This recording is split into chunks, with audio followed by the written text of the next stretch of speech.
Hello everyone, UPPCS 14 मई को है, तो उसके लिए हम जो गुरु सीरीज में क्वेश्चंस प्रोवाइड करा रहे हैं आपको, तो आज उसी के संबंध में हम हिस्ट्री और करंट अफेयर्स के कुछ सवाल पर चर्चा करेंगे जिनकी आने की संभावना हो सकती है। तो पहला सवाल है हमारा प्रीपेड पेमेंट इंस्ट्रूमेंट से related.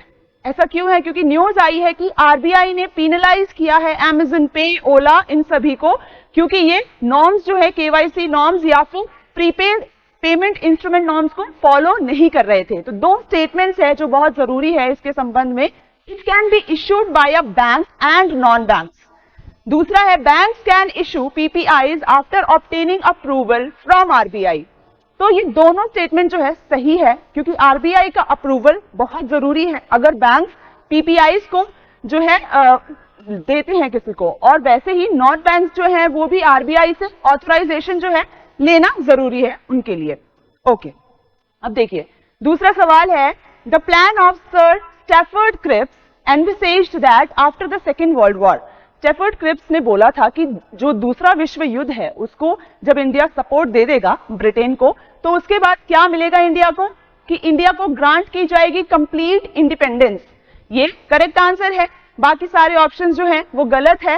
Right, India should be given dominion status. ये किसका प्रपोजल था? क्रिप्स मिशन का ये गोल था। Right, okay. अगला सवाल है फूड प्राइस इंडेक्स से रिलेटेड। ये कौन निकालता है? यूनाइटेड नेशंस का ही ऑर्गेनाइजेशन है, एक फूड एंड एग्रीकल्चरल ऑर्गेनाइजेशन जो ये इंडेक्स निकालता है, और ऐसे इंडेक्सेस बहुत इंपॉर्टेंट होते हैं गवर्नमेंट एग्जाम्स में। पहला स्टेटमेंट है, ध्यान से देखिएगा, measures of the monthly change in the international prices of a basket of food commodities। तो यहां पर इंपॉर्टेंट है मंथली चेंज जो हो रहा है इंटरनेशनल प्राइसेस में of a basket of food commodities. ये दूसरा है, ये मेजर करता है चेंज को फॉर अ बास्केट ऑफ। अब उस बास्केट में क्या क्या चीजें मापी जाती हैं? तो सीरियल्स आते हैं, ऑयल सीड्स आते हैं, डेयरी प्रोडक्ट आएगा, मीट आएगा और शुगर आएगा। तो ये पांचों को याद करना बहुत जरूरी है, क्योंकि एक भी मिसिंग हुआ ये स्टेटमेंट गलत हो जाएगी, और यहाँ पे मंथली पे ध्यान देना जरूरी है। इसका आंसर होगा बो 1 and 2। राइट, तो ये इंडेक्स जो है क्या दिखा रहा है कि रशिया और यूक्रेन का जो वॉर है, राइट, तो मार्च में लास्ट ईयर जो एक हिट आया था, जो सरप्लस आया था उछाल, उसके बाद जो है सबसे लोएस्ट है अभी का जो इंडेक्स आया है उसमें। ओके, अगला सवाल है कि केशव चंद्र सेन जो है वो किससे एसोसिएटेड नहीं है? ये जो भी कमिटीज है, right, Calcutta Unitarian committee, tabernacle of new dispensation, Indian reform association. तो इसका आंसर होगा बी। सिर्फ 2 और 3 से ही एसोसिएटेड रहे हैं केशव चंद्र सेन जो एक रेवोल्यूशनरी थे, और कैलकाटा यूनिटेरियन कमिटी जो है वो इससे एसोसिएटेड नहीं है। ओके, अगला सवाल है हमारा समर्थ स्कीम के ऊपर। ये स्कीम जो है मिनिस्ट्री ऑफ टेक्सटाइल की स्कीम है, और यहाँ पे स्किलिंग पे ध्यान दिया जाता है। राइट, तो scheme for capacity building in textile sector. यहाँ पे 2 स्टेटमेंट्स है, इसमें स्किल किया जाएगा यूथ को for gainful and sustainable employment in the textile sector for the entire value chain of textile. क्या ये सही है? ट्रेनी जो है वो सिटीजन होना चाहिए जिसके पास एक आधार कार्ड हो और उसकी उम्र जो है 18 से ऊपर हो। तो दोनों में एक गड़बड़ है स्टेटमेंट में, इसीलिए इसका आंसर डी है। यहां पर क्या होगा कि स्पिनिंग और वीविंग को स्कीम से दूर रखा गया है, एक्सेप्ट स्पिनिंग एंड वीविंग, फिर ये स्टेटमेंट करेक्ट हो जाएगा। दूसरा जो है यहाँ पे एज जो है वो किन किन लोगों को प्रोवाइड कराई जाएगी? 14 साल से ऊपर के जो भी युवा हैं उनको प्रोवाइड कराई जाएगी। ओके, चलिए अगला है मॉन्टागू चेम्सफोर्ड प्रपोजल जो था, जिसे हम गवर्नमेंट ऑफ इंडिया एक्ट 1919 भी बोलते हैं, तो किससे रिलेटेड था? तो कॉन्स्टिट्यूशनल रिफॉर्म से रिलेटेड था। डायरकी उसने एस्टैब्लिश किया, पब्लिक सर्विस कमीशन जो है वो भी इसमें आया था। तो ये रहा हमारा आंसर। अगला सवाल है एंटिसिपेटरी बेल के ऊपर। देखिए ये जो बेल्स हैं जब भी न्यूज में आते हैं तो इंपॉर्टेंट हो जाते हैं इनका मीनिंग जानना, क्योंकि डेफिनेशन पे भी सिंपल क्वेश्चंस बन सकते हैं। तो एंटिसिपेटरी बेल जो है क्या ये रेस्ट्रिक्टेड है किसी एक टाइम लिमिट के लिए? तो नहीं, सुप्रीम कोर्ट की जजमेंट में बताया गया है कि किसी भी टाइम लिमिट के लिए ये नहीं होता है। दूसरा है क्या ये प्रोवाइड होता है सिर्फ और सिर्फ सिविल केसेस के लिए?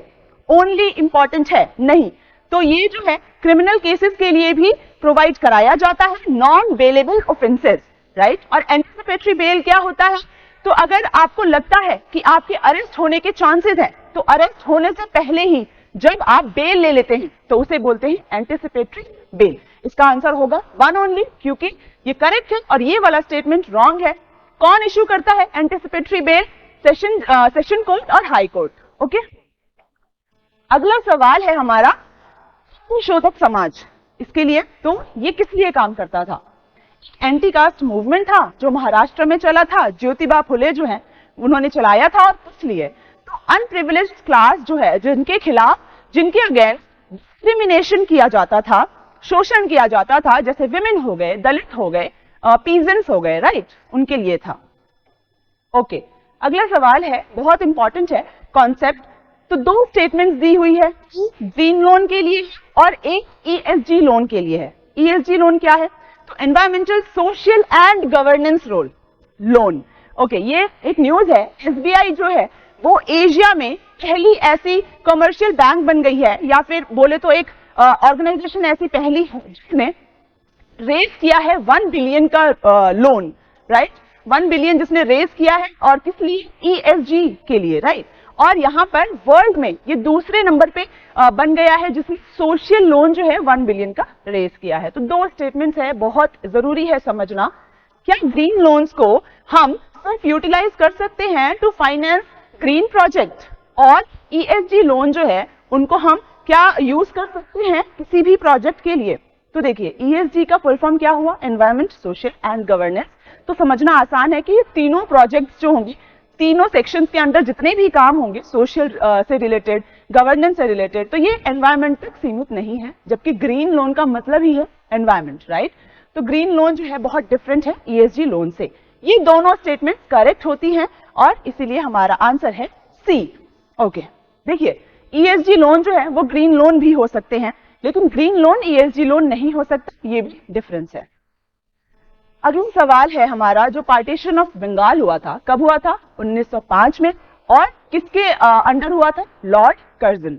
तो स्वदेशी और बॉयकॉट, वेरी इंपॉर्टेंट, ये कब अडॉप्ट किए गए थे as method of struggle for the first time? ध्यान देने वाली बात है, फर्स्ट टाइम। ओके, तो यहाँ पर पार्टीशन ऑफ बंगाल जब हुआ था तो हमने स्वदेशी और बॉयकॉट का नारा लगाया था पार्टीशन ऑफ बंगाल के खिलाफ, राइट। तो ये हमारा आंसर होता है A। अगला सवाल है, एक जो फ्रॉग की स्पीशीज है वो मिली है वेस्टर्न घाट में, तो इसी से रिलेटेड है उपेरोडॉन मॉन्टेनस, ये रिसेंटली न्यूज में था। तो इस IUCN में जो है कौन से लिस्ट में रखा गया है? तो इसे रखा गया है नियर थ्रेटेंड में। इंपॉर्टेंट क्यों है? 89 इयर्स के बाद ये जो फ्रॉग एंडेमिक है, वेस्टर्न घाट में ही पाया जाता है, ये 89 इयर्स के बाद मिला है। ओके, चलिए अगला सवाल है हमारा विमेन प्रेसिडेंटशिप के ऊपर। तो क्या सरोजनी नायडू जो थी वो फर्स्ट विमेन प्रेसिडेंट थी इंडियन नेशनल कांग्रेस की? दूसरा है, पहले मुस्लिम प्रेसिडेंट जो हैं वो बदरुद्दीन तैयब जी थे। तो इसका आंसर है बी। सेकंड स्टेटमेंट राइट है। फर्स्ट क्यों रॉन्ग हुआ? क्योंकि यहां पर एक वर्ड मिसिंग है, इंडियन। तो सरोजनी नायडू जो हैं वो फर्स्ट इंडियन विमेन प्रेसिडेंट थी, और first women president Indian national Congress की कौन थी? एनी बेसेंट, 1917 में बनी थी वो।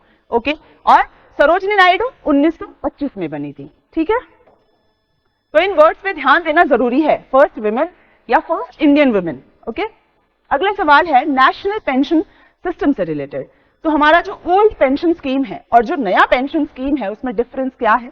तो नया नेशनल पेंशन स्कीम जो है वो पार्टिसिपेटरी स्कीम है, आप भी उतना शेयर देते हैं स्कीम में और गवर्नमेंट भी है उतना ही शेयर कंट्रीब्यूट करती है, तो आपका एक पेंशन बन जाता है, राइट। यहाँ पर जो ओल्ड है उसमें आपको पोस्ट रिटायरमेंट जो है पेंशन मिलती थी।